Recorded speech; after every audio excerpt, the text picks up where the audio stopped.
네, 여러분 안녕하세요. 자, 오늘은 이제 사례 관리에 대해서 수업을 하도록 하겠습니다. 자, 사례 관리는 제가 수업을 여태까지 쭉 진행하면서 굉장히 여러분들께 여러 차례 소개해 드린 그런 기억이 있습니다. 그래서 이제 사례 관리에 대해서 오늘은 좀 더 구체적인 그런 내용들을 살펴볼 건데요. 그러니까 사례 관리의 가장 중요한 거는 왜 사례 관리가 필요한지, 왜 사례 관리가 어떤 배경을 가지고 등장하게 되었는지, 그 다음에 뭐 사례 관리의 기본적인 개념이라든지, 특징이라든지, 사례 관리의 과정, 뭐 절차라고 할 수 있겠죠. 그 다음에 사례 관리를 하는 사회복지사의 역할, 뭐 이런 것들을 중심으로 살펴보도록 하고요.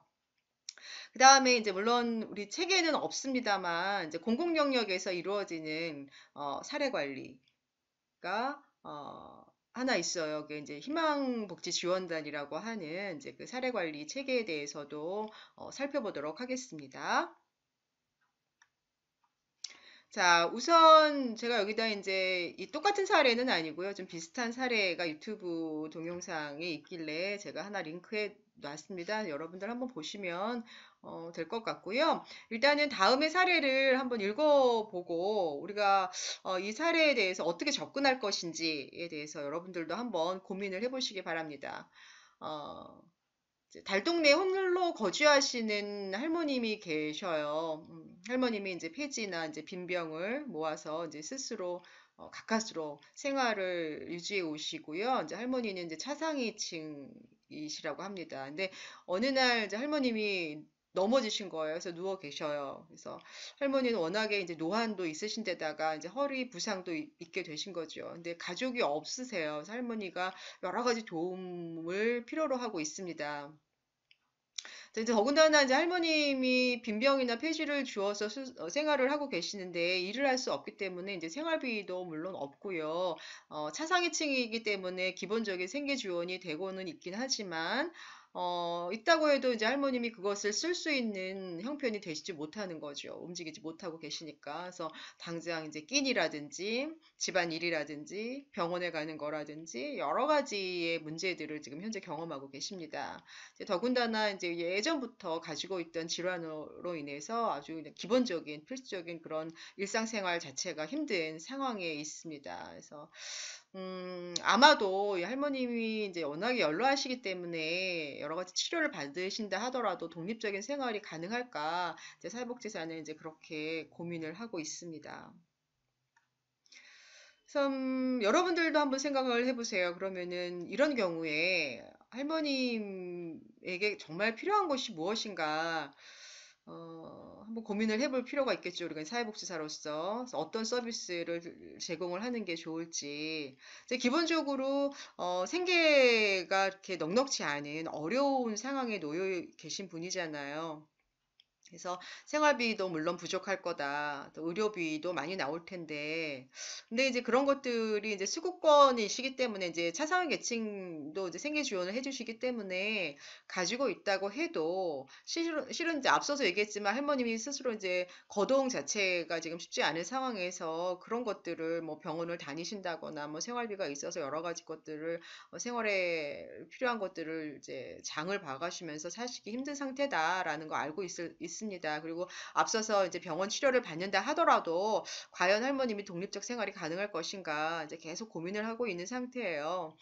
또 더군다나 이제 가족이 없기 때문에 돌봐주는 사람의 밀착 서비스가 없다라고 하면은 이제 긴급한 상황에서 이게 대처가 가능할까 굉장히 이제 고민이 되시겠죠. 그럼 가장 어떻게 보면은 안전하게 또는 또 가장 이 할머니가 님이 가지고 있는 이런 여러 가지 문제를 쉽게 대처할 수 있는 방법은 할머님이 연로하시니까 그러니까 시설로 옮기셔서 생활하시는 게 좀 더 관리 측면이나 이런 데서는 좀 수월할 수 있습니다. 그래서 아마 그 지역의 전담 사회복지 공무원이 아마 그런 권유를 할 수 있을 거예요. 할머니 이제 시설 입소하는 게 어떠냐. 지금 현재 돌보는 가족도 없기 때문에 그렇다면은 이제 시설로 가시게 된다면 이런 모든 문제가 해결될 수 있을 거예요. 아마도 거기에 다 관리해 주신 분들이 있기 때문에 기본적인 일상생활에서부터 치료라든지 뭐 간병이라든지 이런 것들이 해결될 수 있는데 이제 문제는 뭐냐면 할머님이 시설 입소를 하지 않을 경우가 있어요. 그러니까 본인의 선택이잖아요. 우리가 강제할 수 없는 거잖아요. 우리가 사회복지에서 늘 그런 얘기 많이 하지 않습니까? 클라이언트의 자기결정권을 존중해라.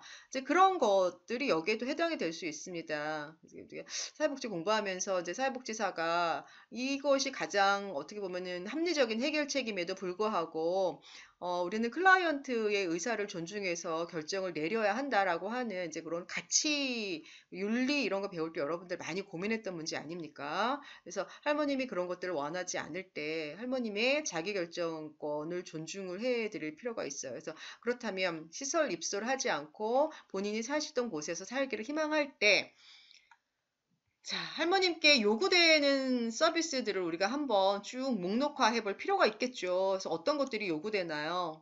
지금 여기서 열심히 이제 자원봉사분들이 오셔가지고 이렇게 도움을 주시고 계시죠. 기본적인 아주 일상적인 생활들, 이제 그런 것들을 많이 도와주시고 계세요. 기본적인 생활비가 필요하시겠죠. 그 다음에 의료와 관련된 여러 가지 서비스, 그 다음에 할머니의 기본적 생활을 위한 여러 가지 식사 배달이라든지 가사 도우미 이렇게 청소를 해주시는 분들, 그 다음에 간병, 또 심리적인 어려움을 해결해 주시기 위한 말벗, 그 다음에 혼자서 아무래도 이제 목욕을 한다거나 이런 것들이 어려우시기 때문에 뭐 이동 목욕 서비스라든지 그러니까 병원을 가실 때 혼자 가시기 어려우니까 동행하는 서비스라든지 이런 모든 것들, 뭐 기타 다른 것들도 있을 수 있습니다. 또 여러분들도 한번 고민해 보세요. 또 어떤 서비스를 필요로 하실지 이 할머님이 자 이런 모든 생활 모든 영역에 있어서 할머님을 굉장히 이렇게 도와드리지 않으면 할머님이 이 혼자 사시는 상황 자체가 어려우실 거예요. 그래서 이런 여러 가지 서비스들을 필요로 합니다. 자, 사례 관리는 이런 거예요. 이렇게, 그러니까 이게 할머님이 뭐 일시적으로 뭐 한 달, 두 달 이런 것들을 제공하는 걸 통해서 할머님의 모든 생활이 나아진다거나 할머님이 지금 사시는 그 댁에서 장기적으로 일상생활을 영위해 나가는 것 자체가 쉽지 않을 겁니다. 그렇기 때문에 사례 관리는 비교적 그러니까 복합적인 욕구를 가진 분들한테 필요한 서비스 전달 방식이에요. 그 다음에 복합적인 욕구를 비교적 장기적으로 해결해 드려야 할 때, 그래서 장기적이고 복합적인 그런 서비스, 욕구가 있는 클라이언트에게 보다 종합적이고 효율적인 서비스를 여기서 중요한 말 나와요. 지속적으로 제공해 주기 위해 개발된 사회복지 실천 방법이라고 볼 수 있습니다. 제가 이제 사례 관리를 여러분들께 강의를 하면서 강조하고 싶은 거는 그거예요. 우리가 늘 그런 말 많이 하잖아요. 그러니까는 클라이언트들이 가지고 있는 욕구는 그렇게 단편적이지 않습니다. 예전 같은 경우에는 아마도 우리가 이게 사례 관리라고 하는 방식이 도입되기 이전에, 그러니까 본격적으로 우리나라에서 사례 관리가 도입된 거는 90년대 이후예요. 1995년 이후에 본격적으로 이제 사례 관리라고 하는 그런 서비스 관리 방식이라고 해야 해요.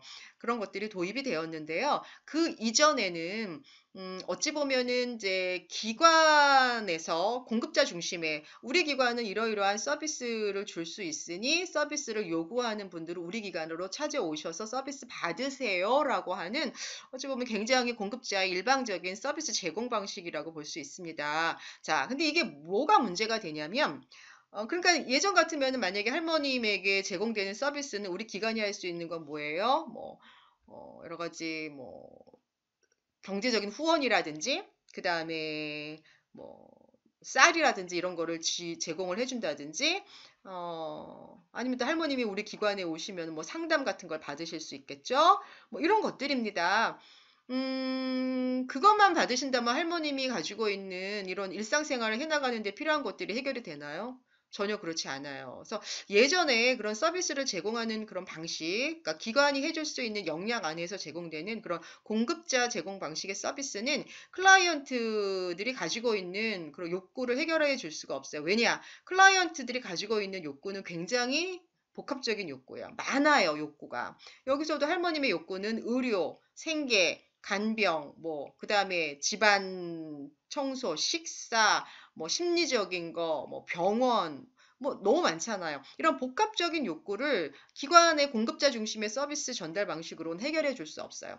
게다가 이렇게 연로하신 분들은 기관을 찾아갈 수 있는 능력도 되시지 않아요. 게다가 이런 분들은 그 기관이 어떤 서비스를 제공하는지에 대한 정보가 많지 않아요. 거의 없다라고 보시면 돼요. 그렇기 때문에 서비스를 기관에서는 제공을 하는데 클라이언트의 일상적 삶의 그런 욕구는 채워지지 않아요. 그러면 서비스를 제공하는 기관의 입장에서도 재원이 효과적으로 활용되지 못하는, 그래서 궁극적으로 클라이언트의 기본적인 욕구나 문제가 해결되지 못하는, 뭔가 이렇게 효율적인 측면에 있어서 굉장히 문제가 발생한다라고 볼 수 있습니다. 더군다나 이렇게 어르신들, 노인의 문제라든지 장애인의 문제라든지, 뭐 어떻게 장애인도 이제 정신장애인 분들도 계시죠? 이런 분들의 문제는 그 욕구가 굉장히 장기적이에요. 특히 이제 빈곤의 문제도 역시 마찬가지입니다. 이렇게 장기적이고 복합적인 문제를 가지고 있는 분들의 욕구나 문제는 기존의 관리 방식이나 서비스 제공 방식으로는 해결되기가 어렵습니다. 그러니까는 기관은 기관대로 뭔가를 하는데 그것이 효과가 나타나지 않는, 이제 뭔가 재원이 효율적으로 사용되지 않는 이제 그러한 문제들이 지속적으로 발생하게 된 거죠. 그래서 사례관리라고 하는 그런 새로운 서비스 전달 방식이 도입이 되었습니다.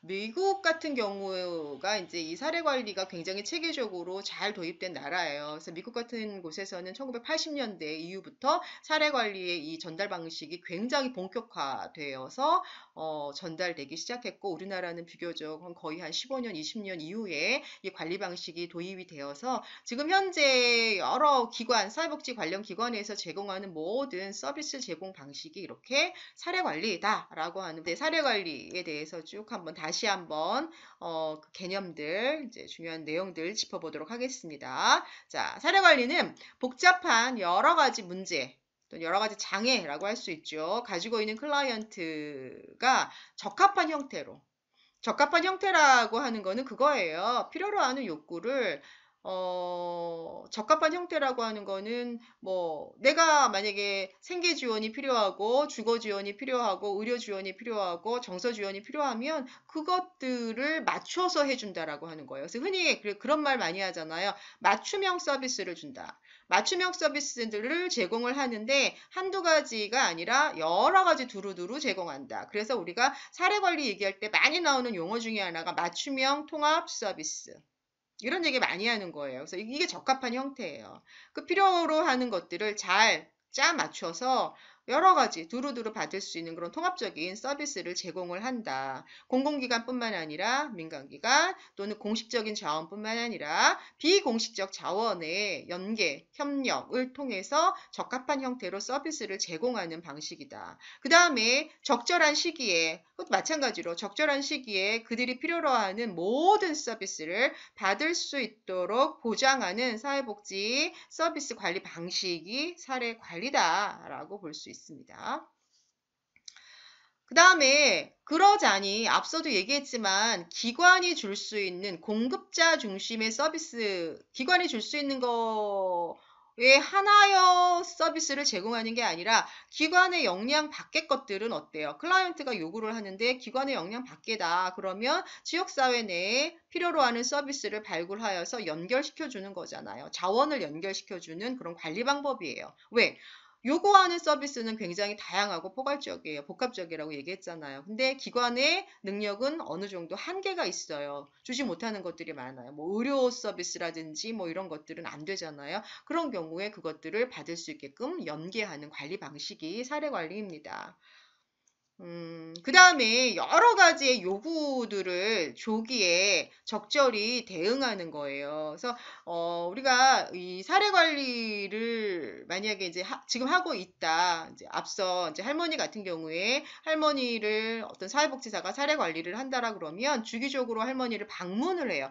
예전에 서비스 제공 방식 같으면은 그런 거죠. 할머님이 찾아오셔야 돼요. 그런데 할머님이 좀 찾아오지 못하는 상황이잖아요. 그럼 가정 방문을 해서 뭐 주기적으로 한 달에 한 번, 뭐 일주일에 한 번씩 가정 방문이나 뭐 아니면 전화 상담 이런 것들을 통해서 빨리빨리 그들의 욕구를 잘 파악을 해요. 조기에 발견을 해서 그거에 대해서 적절히 대응하는 거죠. 그래서 필요한 서비스를 그때그때 빨리 받을 수 있게끔 직접 제공을 하거나 연계하는 방식을 통해서 제공을 하는 거죠.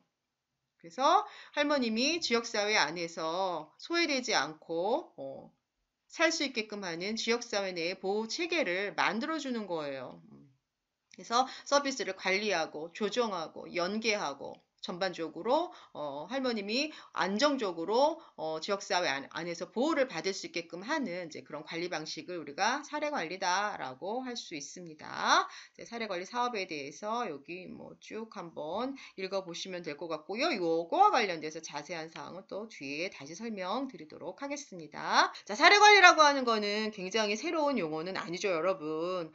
우리가 여러분들이 이제 사회복지 실천론이라든지 사회복지 실천 기술론을 통해서 클라이언트 사례를 가지고 이 사례에 대해서 어떤 도움을 줘야 되는지 여러분들 많이 고민해 보셨을 거 아니에요. 이제 그러한 고민을 통해서 서비스 계획을 해보는 그런 과정, 그게 사례 관리 방법이라고 볼 수 있습니다. 이제 그 과정 속에서 기관의 공식적인 자원과 그 다음에 비공식적인 지역사회 내의 여러 가지 자원들을 발굴하고 그들이 문제를 해결하는 데 활용될 수 있게끔 하는 그런 매니지하는 역할을 하는 것이 이제 사회복지사가 하는 일이라고 볼 수 있습니다. 그래서 지금은 사회복지사의 많은 역할 중에 그러니까 사례관리자의 역할이 굉장히 중요하다라고 볼 수가 있습니다.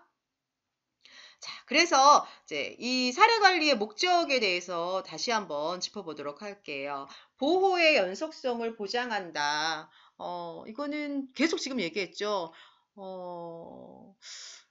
사회복지가 해야 할 책무라고도 볼 수 있어요. 지속적으로 요구가 있는 클라이언트에게 지속적인 서비스를 제공해서 안정적으로 이 사회복지 서비스를 받을 수 있게끔 해주는 거예요. 그게 바로 보호를 연속적으로 받을 수 있게끔 보장을 하는 거죠. 그러기 위해서는 지속적으로 클라이언트의 욕구를 들어주고 듣고 그거에 맞는 서비스를 그 제때에 즉 그 시기에 맞는 욕구를 제공을 하고 이제 이러한 방법들을 통해서 서비스의 안정성, 즉 보호의 연속성 이런 것들을 보장을 하는 거죠. 이게 굉장히 중요한 얘기예요. 연속적으로 받을 수 있다라고 하는 건 앞서 말씀드린 클라이언트에 대한 복지 안정성을 증진시킨다라고 하는 거와 같은 의미라고 여러분들이 보시면 될 것 같습니다. 특히나 이 사례 관리가 등장하게 된 것은 다시 뒤에 나오겠지만 만성적인 문제를 가지고 계신 분들의 관리 방법, 보호 방법을 찾는 과정에서 이 사례 관리 방법을 도입을 하게 된 거예요. 그래서 만성적인 문제를 가지고 있다라고 하는 거는 쉽게 해결되지 않는 거잖아요. 단순하게 이제 뭐 1회 뭐 몇 번의 도움을 통해서 해결될 수 있는 그런 문제가 아닌 지속적인 어떤 도움을 받아야만 하는 그래야지만 지역사회에서 살아가는데 크게 어려움이 없는 대상자들에게 지속적인 서비스를 통해서 이들의 지역사회 내의 삶의 그런 만족을 높여주기 위한 그런 방법들이 필요하다. 어떻게 하면 좋을까라는 그런 고민을 통해서 나온 개입 방법이 사례관리이기 때문에 보호의 연속성이라고 하는 거는 굉장히 중요하다고 볼 수 있습니다. 그 다음에 비용 효율적인 측면이라고 하는 거 굉장히 중요합니다. 앞서 얘기한 우리가 이제 사례 관리가 등장하기 이전에 서비스 개입 방법이라고 하면 그런 거예요. 조정되지 않고 관리되지 않은 그런 서비스를 제공하는 거죠. 그러다 보면 가장 크게 나타나는 문제는 각 기관마다 동일한 또는 유사한 서비스를 중복되어서 제공이 될 수 있는 그런 문제들이 발생해요. 예전에는 그런 문제들이 굉장히 많이 발생했습니다. 자, 그렇다면은 우리가 비용이 굉장히 많이 나가는 거에 비해서 어때요? 효과적으로 클라이언트의 다양한 욕구가 충족되지 못하는 거죠. 그래서 비용의 효율적인 측면에서도 이 사례 관리라고 하는 방법을 통해서 서비스를 조정을 해주는 거를 통해서 뭔가 클라이언트는 더 많은 서비스를 통합적으로 받아서 뭔가 만족감을 갖게 되고 또 비용은 보다 효율적으로 사용되는 그러한 두 가지의 토끼를 잡을 수 있는 그런 장점이 있는 관리 방법이 사례 관리라고 볼 수 있습니다. 특히나 이제 이 비용 효율성과 관련된 문제는 이제 뒤에 나오는 사례 관리의 등장 배경이 이제 탈시설화가 본격적으로 시작이 되면서 사례 관리라고 하는 방법이 나타났어요. 다시 말씀드리긴 하겠지만 시설에서 주로 이제 정신장애인 분들이죠. 정신장애인 분들이 이제 시설에서 서비스를 받아요. 굉장히 획일적인 서비스를 지속적으로 모든 분들이 욕구가 다름에도 불구하고 기관에서 그 시설에서 주는 서비스는 굉장히 획일적이에요. 그러면 어때요? 어떤 분들은 뭐 A라고 하는 욕구가 있고 어떤 분들은 B라고 하는 욕구가 있는데 이제 그런 것들을 맞춰서 충족되지 않는 거죠.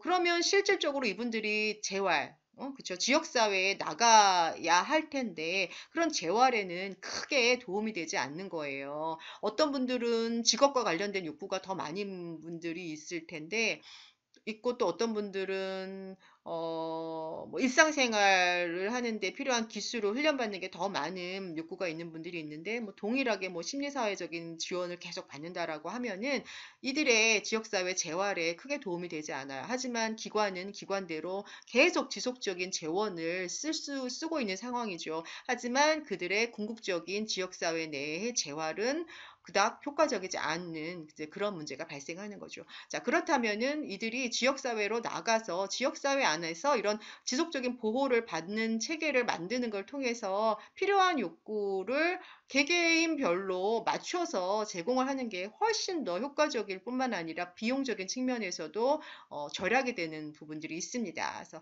그러한 측면에서 사례 관리 방법이 도입이 된 거예요. 그래서 이런 비용의 효율성, 이런 것도 사례 관리에서는 굉장히 중요한 목적이라고 볼 수 있습니다. 자, 그 다음에 서비스와 자원의 접근성을 높인다라는 거 굉장히 중요해요. 이거 뭐 다 중요한 내용입니다. 예전에 사례 관리가 도입되기 전에 서비스 제공 방식은 어떤 거냐면 기관 공급자 중심이라고 얘기했잖아요. 기관이 주는 서비스를 받기 위해서는 클라이언트가 기관을 찾아오셔야 돼요. 그런데 많은 이제 특히나 문제를 가지고 있는 클라이언트, 많은 문제를 가지고 있는 클라이언트들은 정보도 떨어져요. 어느 기관에 가면 내가 어떤 도움을 받을 수 있을지에 대한 정보도 떨어져요. 그렇기 때문에 기관에 찾아오는 것 자체가 쉽지 않아요. 그 다음에, 기관에 오는 것뿐만이 아니라 자원을 접근하는 것도 굉장히 어려워요. 그러면 서비스를 결국은 받지 못하는 문제가 발생되고 받더라도 굉장히 단편적인 서비스만 받는 거예요. 나는 심리적인 지원도 필요하고 생계 지원도 필요하지만 의료 지원도 필요하고 뭔가 이제 그런 주거와 관련된 것도 지원을 받고 싶고 뭐 여러 가지 욕구가 있는데 기관에 오면은 생계 지원과 심리 지원은 되지만 나머지 욕구는 해결이 안 돼요. 그럼 찾아다녀야 돼요. 클라이언트들이. 자, 클라이언트들이 찾아다닐 수 있을까요? 그렇지 않아요. 그러니까 자원에 대한 접근성이 굉장히 떨어지는 거죠. 하지만 사례 관리라고 하는 방법은 필요한 서비스를 목록화하고 이런 필요한 서비스를 직접 혹은 연계를 통한 간접적인 방법으로 클라이언트에게 제공을 하는 거예요. 자, 그렇기 때문에 자원에 대한 접근성이 굉장히 높다라고 볼 수 있습니다. 내가 찾지 못하는 거를 기관에서 찾아서 나에게 연결시켜 주는 거잖아요. 그래서 이러한 방법을 통해서 서비스 또는 자원에 대한 접근성을 높이기 위한 그러한 관리 방법이 사례 관리다라고 볼 수 있습니다. 그쵸. 그래서 이거 굉장히 중요한 얘기입니다. 그 다음에 1차 집단의 보호 능력을 향상시킨다. 여기서 1차 집단은 누구예요? 가족이에요. 가족. 자, 여러분들, 자, 이제 사례 관리가 탈시설화하고 굉장히 맥을 같이 한다라고 말씀을 드렸잖아요. 그래서 많은 분들이 특히 이제 정신장애를 가진 분들이 지역사회로 돌아왔어요. 가족으로 돌아오죠. 본인들이 살고 있는 집으로 돌아왔는데 이제 문제는 가족분들이 예전에 이제 병원에 있을 때, 시설에 있을 때는 시설에서 이제 뭐 약도 다 알아서 주고, 여러 가지 프로그램도 다 알아서 돌봐주고, 그러기 때문에 가족이 크게 부담이 없었어요. 하지만 이들이 지역사회, 가족으로 돌아왔을 때는 가족이 그런 것들을 다 떠안아야 돼요. 돌봄의 기능부터 시작해가지고 여러 가지 것들을. 그런데 가족이 만약에 다 일을 나간다. 그럼 누가 돌봐줘? 첫 번째, 돌봐주는 것부터 시작해서 이들이 가지고 있는 여러 가지 심리적인 도움, 뭐 직업과 관련된 도움, 뭐 일상생활과 관련된 도움, 이런 것들을 제공해 줄 수가 없단 말이에요. 그러면 가족이 부담이 훨씬 많아지겠죠. 그러면 사례관리라고 하는 방법을 통해서 가족이 가지고 있는 이런 부담감들을 줄여주기 위한 그러한 목적으로도 이 사례관리는 필요합니다. 지역사회로 돌려보냈는데 어떠한 그런 보호 체계 없이 이들이 가족이 온전히 그것들을 떠안아야 된다면 글쎄요. 정상적인 지역사회 내의 삶이 가능할까요? 그렇지 않습니다. 그래서 정상적인 삶이 가능하도록 하기 위해서는 이들에게 필요한 서비스를 누군가는 관리를 하고 받을 수 있게끔 이렇게 조정하고 관리하는 이제 그런 누군가 또는 그런 보호 체계가 필요하게 된 거죠. 그래서 1차적인 그런 집단의 그런 부담, 그런 뭐 보호의 부담, 이런 것들을 줄여줄 필요가 있는 거예요. 이제 그러한 목적에서도 굉장히 이 사례 관리는 필요합니다. 자, 그 다음에 사회적인 기능을 향상시킨다. 이제 사례 관리가 그런 거잖아요. 어, 여러 가지 복합적인 욕구를 가지고 있는 클라이언트에게 지속적인 서비스를 제공하는 것을 통해서 그들의 문제를 해결하고 또 그들이 지역사회에서 정상적인 삶을 살 수 있게 도와주는 거죠. 그러기 위해서 다양한 여러 가지 서비스를 제공을 하고 그러는 거죠. 그래서 필요한 서비스를 주기적으로 잘 사정을 해서 또 제공을 하기도 하고요. 이런 거잖아요. 이제 그런 것들을 통해서 이 클라이언트의 삶의 질을 높여주는 거고, 삶의 질을 높여준다라고 하는 거는 그들이 지역사회 안에 살면서 그들의 어떤 기능, 그렇죠? 기능을 좀 향상시키는 걸 통해서 삶의 질이 높아지는 거잖아요. 그렇죠? 문제를 스스로 해결할 수 있기도 하고, 또는 이제 스스로 해결되지 못하는 분들도 계시잖아요. 근데 그런 분들도 많은 도움을 통해서 지역사회 안에서의 그런 사회적인 삶이 가능할 수 있게끔 도와주는 거잖아요. 이제 그런 것들을 위해서도 이 사례 관리는 필요하고요. 어르신들 같은 경우에는 이제 이런 도움들을 통합적인 서비스를 통해서 지역사회 내에 그런 생활, 삶이 가능할 수 있게 도와 드리는 거죠. 하지만 이제 스스로 뭔가를 해결하기는 좀 어려울 수는 있으나 이제 뭐 그런 클라이언트들이 아닌 그런 복합적인 문제를 가지고 있는 다른 클라이언트들 같은 경우에는 이러한 도움들을 통해서 앞으로 자신이 스스로 문제를 헤쳐나갈 수 있게끔 하는 이제 그런 것들을 강화시켜 주는 거죠. 그래서 강점을 기반으로 한 사회복지 실천이 그래서 필요한 거예요. 그래서 이러한 서비스를 통해서 잠재력을 강화시키고 강점을 강화시켜서 그들의 사회적인 기능, 능력을 향상시키는 것, 그러기 위해서 현재 가지고 있는 다양한 문제들을 빨리빨리 해결시켜 주는 것, 그래서 그들이 스스로 삶을 살아나가는 주체로서 기능을 강화시키는 거.